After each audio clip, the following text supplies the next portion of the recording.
Introduction. London is the biggest city in Britain. Over 7 million people live and work in London. London is also one of the most important cities in the world. It is a centre for business and tourism. There are many exciting things to do in London. The city has got some of the best theatres and museums in the world. There are a lot of places to go at night. It is a fun city. This book begins with a brief history of London. Then we will look at things you can see and do in London today. Chapter 1. History of London. The Romans. The Romans came to Britain in AD 43. They built a town on the river Thames. They called the town Londinium. Soon they built a bridge over the river. Londinium grew bigger. Ships came to the town from all over Europe. The Romans built roads from Londinium to other parts of Britain. By the year 400, there were 50,000 people living in the city. William the Conqueror. In 1066, William the Conqueror came to England. William was the Duke of Normandy in France. He won the Battle of Hastings and he became King of England.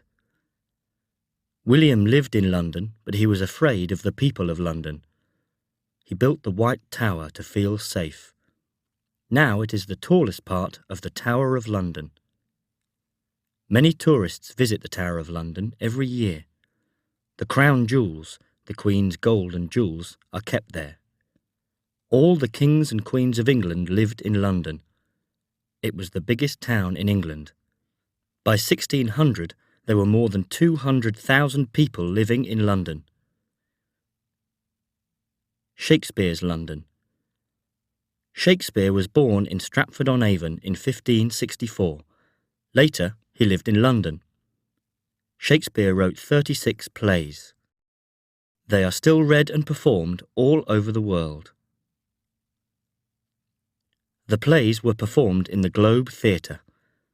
The theatre was destroyed by a fire in 1613. In 1997, a new Globe Theatre was built in the same place. You can learn more about the new Globe Theatre in Chapter 5. The Great Fire. The houses in Shakespeare's London were built very close to each other. They were made of wood.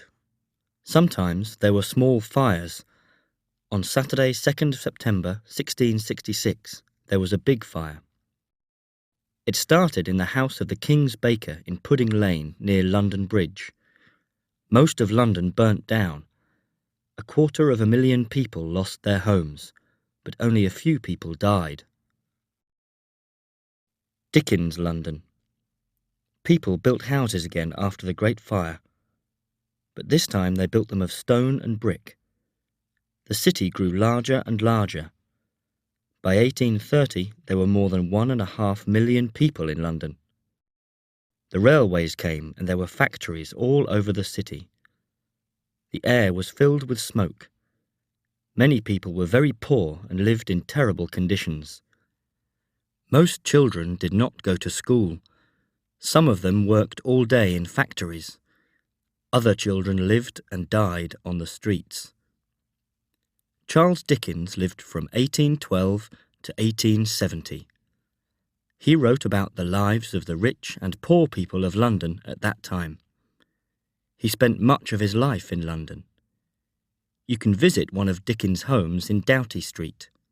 There you can see his papers and writing desk. London is very different today. You can learn more about modern London in Chapter 2. The River Thames. The River Thames is part of London's history. It has always been at the centre of the city. Until 1749, there was only one bridge across the river, London Bridge. There were houses and shops on the bridge. Often the river froze in the winter and people walked on the ice. In the 19th century, many new bridges were built. Now there are more than 20 bridges over the River Thames. The Millennium Bridge and the Hungerford footbridges are new. Many of the Thames bridges are lit up at night. They look very beautiful. Chapter 2. Places to visit. You can visit many interesting places in London. You can find some of these places on the map on pages 14 and 15. In London, you are never far from the River Thames.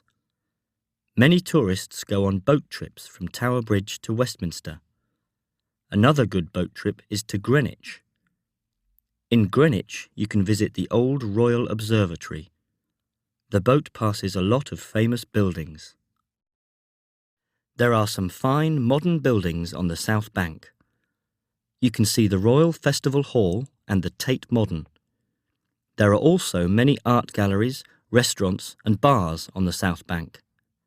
On the South Bank, you can visit the IMAX cinema with its huge screen, or you can go on the London Eye.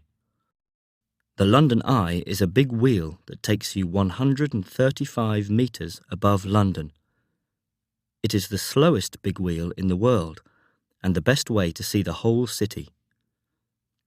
You can see for 40 kilometres in all directions. You can see old buildings like St Paul's Cathedral and Windsor Castle, and new buildings like the Millennium Dome and the Gherkin. The Gherkin is a glass building. It looks like a vegetable. From the London Eye, you can also see the tall buildings in Canary Wharf. Canary Wharf is a new centre of business in London. Most of the famous old buildings are north of the river. The Houses of Parliament are in Westminster. They are the centre of the British government. People call the tall clock tower by the Houses of Parliament Big Ben. In fact, Big Ben is the name of one of the bells. There are many government buildings in this area. Downing Street is nearby. The Prime Minister lives in number 10 Downing Street. Churches. Westminster Abbey is one of the most famous churches in London. It is very near to the Houses of Parliament. The Abbey is more than 900 years old. In 1953, Queen Elizabeth II was crowned there. Another great London church is St Paul's Cathedral. It was built by Sir Christopher Wren after the Great Fire of 1666. From the top, there is a good view of the City of London. You can visit the cathedral by walking across the Millennium Bridge from the South Bank. Art galleries. You can find many art galleries in London.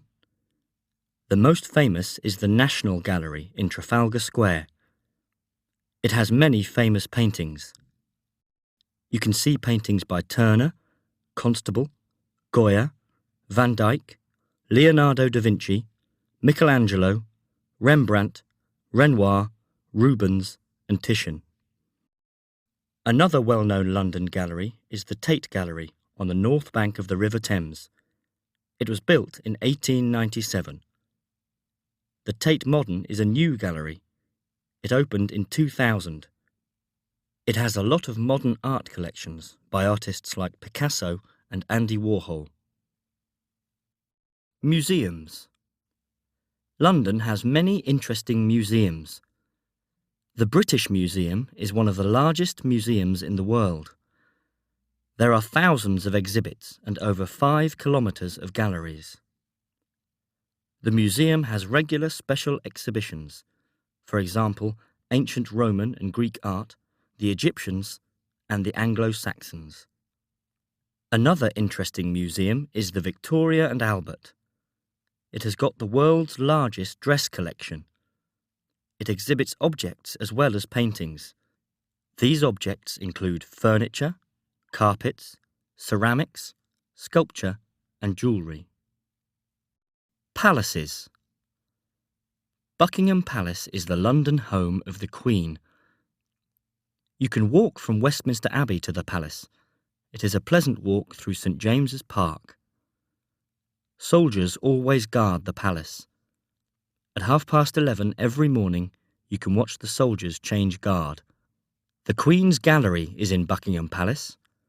You can visit the gallery and see the Queen's collection of paintings. Another of the Queen's homes is Windsor Castle. Windsor is near the River Thames, about 40 kilometres from London. The castle is 800 years old. Parks. London is well known for its parks. There are more than 80 of them. The most famous parks near central London are Hyde Park, Regent's Park and St James's Park. They are all royal parks. Hyde Park is a large park of 340 acres. In the 16th century, King Henry VIII hunted wild animals there. Today, people relax on the grass and skate and cycle on the paths. The Serpentine is a lake in the middle of Hyde Park. In the summer, you can go on a boat or swim there. Speaker's Corner is also in Hyde Park, near Marble Arch. Anyone can make a speech there. Regent's Park is very beautiful. It is home to the London Zoo. There are more than 6,000 animals and birds in the zoo. There is an open-air theatre in Regent's Park. You can watch Shakespeare's plays there in summer. A lot of big outdoor concerts are held in London's parks. Other parks to visit are Hampstead Heath in North London and Clapham Common in South London. Chapter 3. Travelling in London. The Tube is London's underground railway. Its train lines can take you all over the city. Some of the lines are very old. The Metropolitan line opened in 1863. It is the oldest in the world. The Piccadilly line runs from Heathrow, London's largest airport, to the centre of London. You can see much more of London from a bus. There are special open-top bus tours for tourists. They show you the sights of the city. The bus tours include river cruises and walking tours. The tourist buses leave from Green Park, Victoria Station and Marble Arch. The Docklands Light Railway, DLR, is a modern railway line. Its trains don't have drivers. The DLR is a good way to see the Docklands and East London. There are a lot of taxis in London. The drivers are usually friendly and helpful. You should only use black cabs or licensed taxis. The roads are very busy in central London. There is a congestion charge for every car in central London on weekdays. You can pay your congestion charge online or in shops. The buses and tube get very busy in the morning between 8 o'clock and 10 o'clock. They are also busy in the evening between 5 o'clock and 6:30. It is better not to travel at these times. You will find information centres and websites in Chapter 6 to help you travel around London. Chapter 4. Shopping. London is world famous for its shopping. Oxford Street is London's main shopping centre. Selfridges is a well-known department store on Oxford Street. The most famous shop in London is Harrods. It is in Knightsbridge. You can buy anything you want in Harrods. There are a lot of shops in Covent Garden. In the 1600s, Covent Garden was a fruit and flower market. Now you can buy clothes and antiques there. You can visit the cafes and bars.